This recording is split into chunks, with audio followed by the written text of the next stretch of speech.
Welcome to Satya TV Telugu. బులెటిన్ల ముందుగా headlines. దక్షిణ కోస్తా రైల్వే జోన్ తో ఉత్తరాంధ్ర పారిశ్రామిక అభివృద్ధి సీఎం చంద్రబాబు.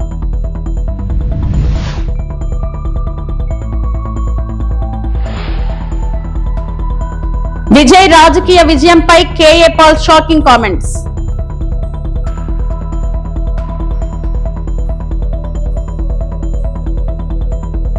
సంకటహర చతుర్థి సందర్భంగా శ్రీకాళహస్తి ఆలయంలో ప్రత్యేక పూజలు.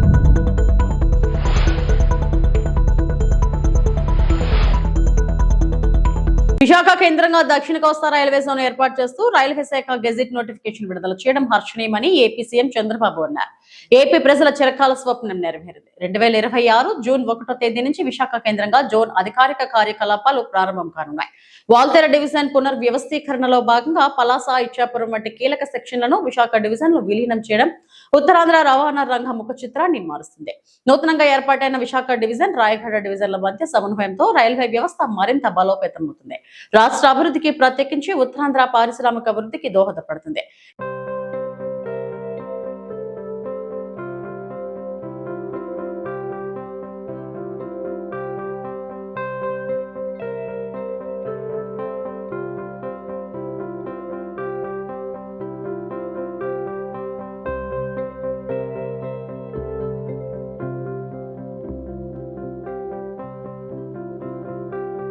జీవితం కంటే విలువైనది మరొకటి లేదని హోంమంత్రి వంగలపూడి అనిత పేర్కొన్నారు. రోడ్డు భద్రతపై అవగాహన కల్పించేందుకు పాయకరావుపేట నియోజకవర్గంలో అడ్డు రోడ్డు నుంచి నక్కపల్లి వరకు భారీ బైక్ ర్యాలీ నిర్వహించి వాహనదారులకు హెల్మెట్లను పంపిణీ చేశారు. లక్షల రూపాయల బైక్ కొనుగోలు చేసిన వారు ప్రాణాలను కాపాడే హెల్మెట్ ను నిర్లక్ష్యం చేయడం బాధాకరమని ఆమె అన్నారు. ప్రతి ఒక్కరూ ట్రాఫిక్ నిబంధనలను తప్పనిసరిగా పాటించాలని పిలుపునిచ్చారు. గత నెలలోనే నియోజకవర్గంలో జరిగిన రోడ్డు ప్రమాదాల వల్ల అనేక కుటుంబాలు ఇబ్బందులు ఎదుర్కొంటున్నాయని ఆవేదన వ్యక్తం చేశారు. హెల్మెట్ ధరించండి, సురక్షితంగా ప్రయాణించండి అనే నినాదంతో కనీసం ఇప్పటికైనా మేలుకొని మన ప్రాణాలు, మన కుటుంబాల భవిష్యత్తును కాపాడుకుందామని సూచించారు. కార్యక్రమంలో అదనపు ఎస్పీ మోహన్ రావు, పలువురు పోలీసు అధికారులు, ప్రజాప్రతినిధులు, కార్యకర్తలు పెద్ద ఎత్తున పాల్గొన్నారు.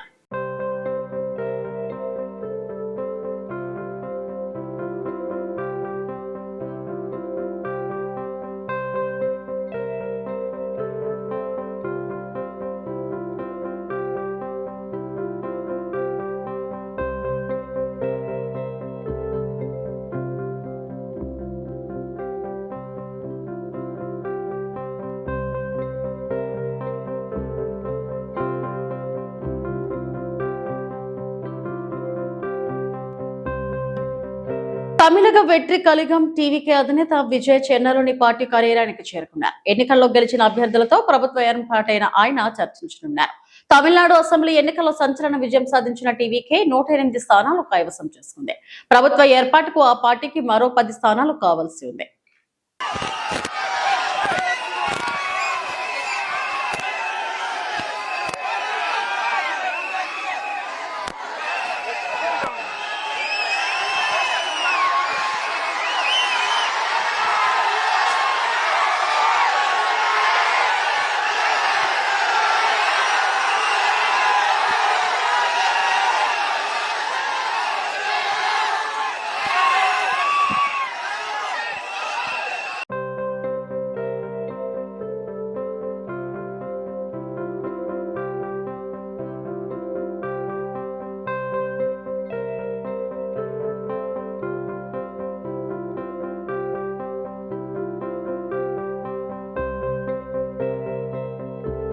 కేంద్ర మంత్రి పెమ్మసాని చంద్రశేఖర్ గుంటూరు కాలువ ఆధునీకరణ పనులు 370 కోట్ల అంచనా వ్యయంతో కొనసాగుతున్నాయని తెలిపారు.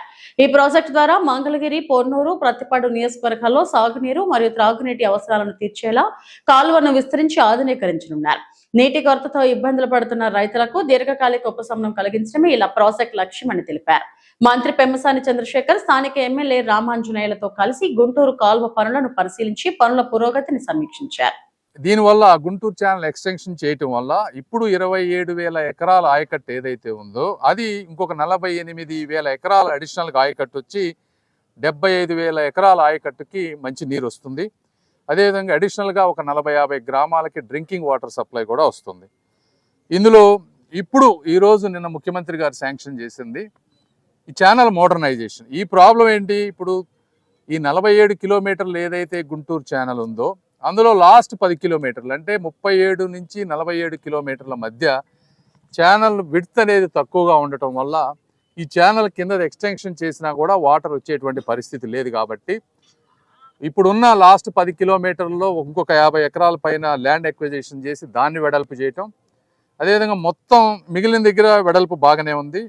వీటితో పాటు బండ్స్ బ్యాంక్స్ ఏవైతే ఉన్నాయో కట్టల్ని స్ట్రెంగ్తన్ చేయటం, ఎందుకంటే ఇది 60 సంవత్సరాల క్రితం కట్టినటువంటి గుంటూరు ఛానల్ ఇప్పుడు ఉన్నది ఏదైతే దీన్ని బండ్స్ స్ట్రెంగ్తన్ చేయటం, అదేవిధంగా 287 స్ట్రక్చర్స్ ఉన్నాయి ఈ కెనాల్ మీద ఏదైతే కానీ పాతాయి.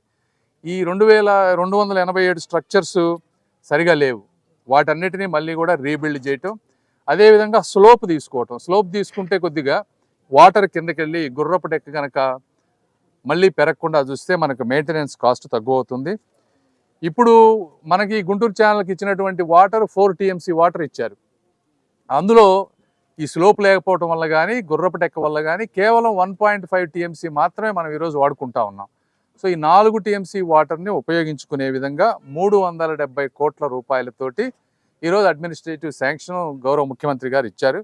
వారికి గుంటూరు ప్రాంత ప్రజల తరపున, ఈ పార్లమెంటు నియోజకవర్గ తరపున, రైతుల తరపున కూడా మనస్ఫూర్తిగా ధన్యవాదాలు తెలుపుతా ఉన్నాం. తాగునీరు పెరిగితే ఈ రోజున మీరు తీసుకుంటే ఈ ప్రాంతంలో రైతులు వరి సాగు చేసుకుంటా ఉన్నారు, మొక్కజొన్న చేసుకుంటా ఉన్నారు. ఏదేమైనప్పటికీ ఎకరానికి వాళ్ళకి వరికో 10,000, మొక్కజొన్నకో 15,000 తీసుకుంటే ఎకరానికి ఒక 20 నుంచి 25,000 రూపాయల ఆదాయం వస్తూ ఉంది. ఈ నీళ్లు పెరగటం వల్ల ఈళ్లు పెరిగితే కనీసం ఎకరాకు ఇంకొక 10,000 రూపాయలు పెరిగితే ఒక్కొక్క ఎకరాకి ఒక రైతుకు 35,000 రూపాయల ఆదాయం అన్న పెరిగితే వాళ్ళకి జీవితం బాగుంటుంది. అదేవిధంగా ఈళ్లు పెరగటంతో వాళ్ళ భూములకు కూడా విలువలు పెరుగుతాయి. ఆ విధంగా రైతులందరూ కూడా ఆర్థికంగా అభివృద్ధి చెందుతారనేటువంటిది ఒక ముఖ్య ఉద్దేశం. కేఏ పాల్ చేసిన సంచలన వ్యాఖ్యలు విజయ్ రాజకీయ విజయంపై ఇప్పుడు చర్చనీయాంశంగా మారాయి. తమిళనాడు ఎన్నికల ఫలితాల నేపథ్యంలో కేఏ పాల్ మాట్లాడుతూ విజయ్ నేతృత్వంలోని టీవీకే సాధించిన విజయం పెద్ద రాజకీయ మార్పు సంకేతమని చెప్పారు. ఇది కేవలం సినీ క్రేజ్ కాదు, ప్రజల్లో మార్పు కోరుకునే భావజాలం పెరుగుతుందని వ్యాఖ్యానించారు. యువత కొత్త నాయకత్వాన్ని ప్రజలు ఆదరిస్తున్నారని తెలిపారు. And then finally, you see what I said on the day, February 22nd, I said, Mr. Stalin, if you don't call tomorrow, if you don't change, you will become ex-chief minister, just like Jayalalitha became in 2004. Because if their heart is not changed after election, Mr. Stalin will become ex-chief minister like Jayalalitha. If this chief minister does not support, God will put new chief minister after 2 months. పిలిస్తా Vijay వచ్చేసును, ఆయన ముఖ్యమంత్రి అయిపోయినాము. Repented 2014, I campaigned against C1. Same like 2024, Mr. Y.S. Jagan Mohan Reddy, who refused to meet and host. I said it January 9th, and 2024 June, he became ex-chief minister. Here is the warning to our Telugu chief ministers or any politician. You come against God's work. What happened to Y.S. Rajshekar Reddy in 2009? Vanished from the earth. Lost his life. Hundreds of examples, not one, all over the world. Don't go against peace, don't go against charities, don't go against societies. Today, our Telugu chief ministers still politically using their political power, legal power to do illegal activities against the ancient pattern Pentecostal church gospel to the unreached millions and our peace meeting. Be careful. Don't stand against God. You will be wiped out of this map, or your political party will be wiped out. With God, all things are possible. And Vijay, blessed are the meek. I even offered him money, 150 to 200 crore. He said, no. Dr. Paul, I only want your blessings. After I become chief minister, let us develop Tamil Nadu.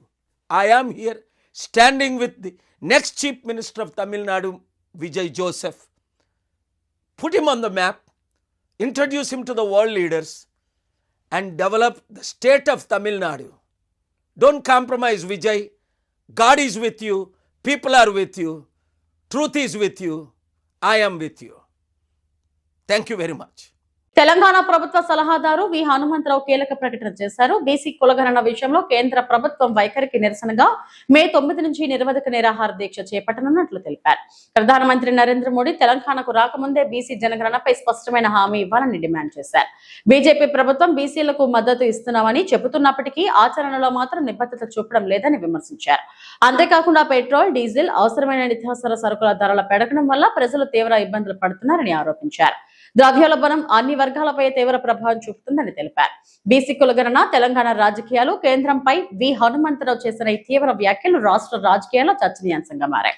As a OBC MPs కన్వీనర్గా నేను ప్రధానమంత్రిని కోరుతున్నా. ఇవాళ గతంలో నేను 3 సార్లు మిమ్మల్ని కలిశాము. 3 సార్లు ఒకటి అడిగిన మా జనాభా 60% ఉన్నది, ఒక సెపరేట్ మినిస్ట్రీ ఇవ్వాలి, అదేవిధంగా సెపరేట్ బడ్జెట్ ఇవ్వాలి, అదేవిధంగా కులగణ కూడా జరగాలంటే ఆ రోజు రాజ్నాథ్ సింగ్ గారు అన్నారు నేను 2008లో చేస్తా అన్నాడు.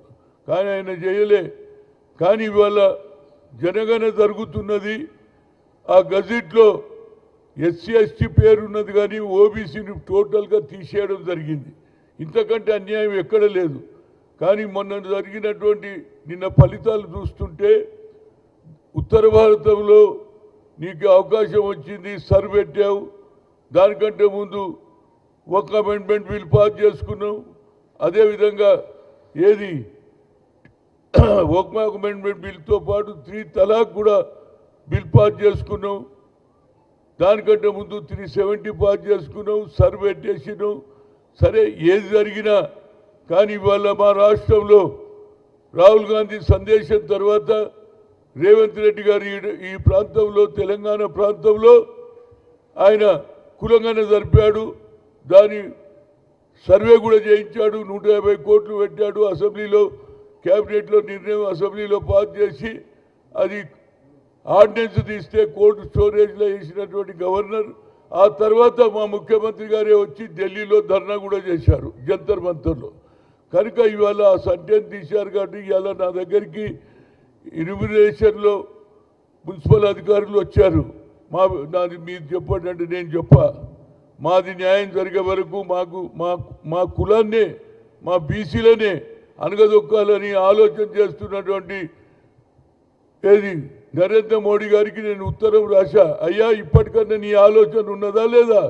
ఎస్సీ ఎస్టీలకు పెట్టినావు కానీ ఓబీసీ అనే కాలం పెట్టలేదు కాబట్టి నేను ఇందులో పార్టిసిపేట్ చేయనని చెప్పాను. అదేవిధంగా నేను ఒకటే కోరిక, అది ప్రధానమంత్రి గారికి రాసిన, అమిత్ షాకు రాసిన, ఇక ఆఖరిలో ఆయన 8వ తేదీ వరకు కూడా దీని సంగతి నాకు తెలియకపోతే యాజ్ ఏ ఓబీసీ ఎంపీస్ కన్వీనర్గా అన్ని కుల సంఘాలు, అన్ని బీసీ సంఘాలు మాకు అన్యాయం జరుగుతుందని పోరాడుతూ ఉన్నారు. కనుక వారి ఒత్తిడి తప్పనిసరిగా ఓబీసీ ఎంపీ గతంలో ఐఐఎంలో సుప్రీంకోర్టు కొట్టేస్తే అంబేద్కర్ కోనసీమ జిల్లా అమలాపురం ప్రభుత్వ పాఠశాలలో విద్యార్థులు 10వ తరగతి పరీక్షల్లో అద్భుతంగా విజయం సాధించిన విద్యార్థులకు జిల్లా తెలుగుదేశం పార్టీ ప్రధాన కార్యదర్శి గంధం పల్లంరాజు ఘన సత్కారం చేశారు. ఆయన మాట్లాడుతూ ఈ విజయానికి ప్రధాన కారణమైన రాష్ట్ర విద్యాశాఖ మంత్రి వర్యుడు నారా లోకేష్ కు కృతజ్ఞతలు తెలిపారు. అధికారులతో నిరంతరం సమీక్షలు నిర్వహిస్తూ 100 రోజుల యాక్షన్ ప్లాన్ ను అమలు చేయడం, విద్యార్థులను షైనింగ్ స్టార్, రైజింగ్ స్టార్లుగా విభజించి ప్రత్యేక శిక్షణ అందించేలా చేసిన చర్యల ఫలితమే కారణమన్నారు. అమలాపురం గంధం పల్లంరాజు నివాసంలో పెద్దల సమక్షంలో విద్యార్థులకు ఘనంగా సన్మానించి ఒక్కొక్కరికి 5,000 రూపాయల నగదు బహుమతిని అందజేశారు. ఈరోజు మన అంబేద్కర్ కోనసీమ జిల్లా రాష్ట్ర స్థాయిలో మన కోనసీమ జిల్లా స్టూడెంట్స్ మరి మొదటి స్థానం రావడం మనందరికీ చాలా ఆనందదాయకం. మరి ఈరోజు 500 దాటి అందరికీ మార్కులు వచ్చిన స్టూడెంట్స్ 590 మార్కులు దాటి వచ్చిన 12 మంది స్టూడెంట్స్ని ఎంపిక చేసి వాళ్ళకి సన్మానించడం, అభినందించడం జరిగింది. ఎందుకంటే ఇటువంటి విద్యార్థులు అభినందిస్తే ఇంకా ప్రోత్సాహంతో ముందుకెళ్తారనే మంచి ఉద్దేశంతో మా టీచర్లు కానీ మా నాయకులు గణేష్ గారు కానీ అందరూ సలహాల మేరకు అందరినీ అభినందించడం జరిగింది. ఈ స్థాయిలో ఉండడానికి ముఖ్య కారకులైన ఉపాధ్యాయులకు కానీ వాళ్ళ తల్లిదండ్రులకు కానీ ప్రత్యేకమైన ధన్యవాదాలు తెలుపుకుంటున్నాం. అలాగే మన రాష్ట్రం బాగుండాలంటే విద్యార్థులు మంచి చదువులు చదివి పై స్థాయికి రావాలి. మంచి స్థాయి విద్యార్థులు చదువుకుంటే రాష్ట్రం బాగుంటుంది, దేశం బాగుంటుంది అన్న మంచి ఆలోచనతోటి మరి మన నారా లోకేష్ గారు ప్రభుత్వ స్కూళ్ళన్నీ ప్రైవేట్ స్కూల్కి ధీటుగా ప్రభుత్వ స్కూళ్ళన్నీ కూడా మంచి డెవలప్ చేసి అన్ని సౌకర్యాలు కల్పించి ఆయన ఏర్పాటు చేసినందుకు దానికి నిదర్శనంగా ఈరోజు ఆ ఫలితం అందరూ 590 మార్కులు పైచిలకు వచ్చిందంటే మరి నారా లోకేష్ గారిని మనం అందరూ అభిమానించాలని ఈ మీడియా మిత్రుల ద్వారా నేను కోరుకుంటున్నాను. శ్రీకాళహస్తీశ్వర దేవస్థాన ఆలయంలో మంగళవారం సంకటహర చతుర్థి సందర్భంగా శ్రీకాళహస్తీశ్వర స్వామి ఆలయ ప్రాంగణం నందు గల శ్రీ అంజన్జీ వినాయక స్వామి వారికి ప్రత్యేక పూజలు, హోమము, హారతులు, ధూపదీప నైవేద్యం ఆలయ అర్చకులచే నిర్వహించడమైనది. సదరు కార్యక్రమంలో ఆలయ ట్రస్ట్ బోర్డు చైర్మన్ కోటే సాయి ప్రసాద్, ఆలయ అర్చకులు, వేద పండితులు, భక్తులు పాల్గొన్నారు.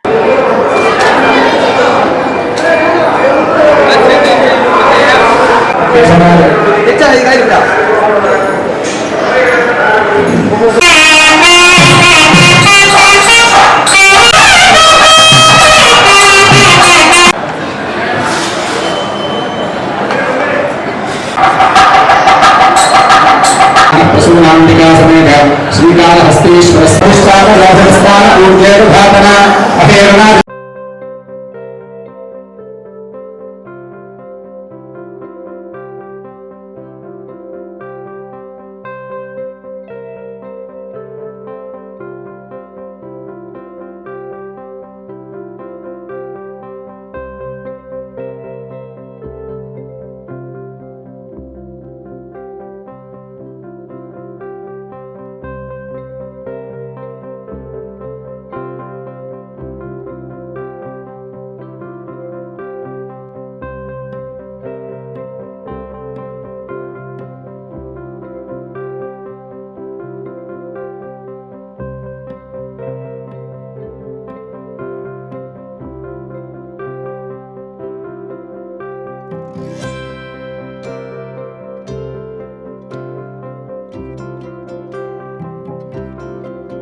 ఇవి ఇప్పటివరకు నా బులెటిన్ అప్డేట్స్. నమస్తే.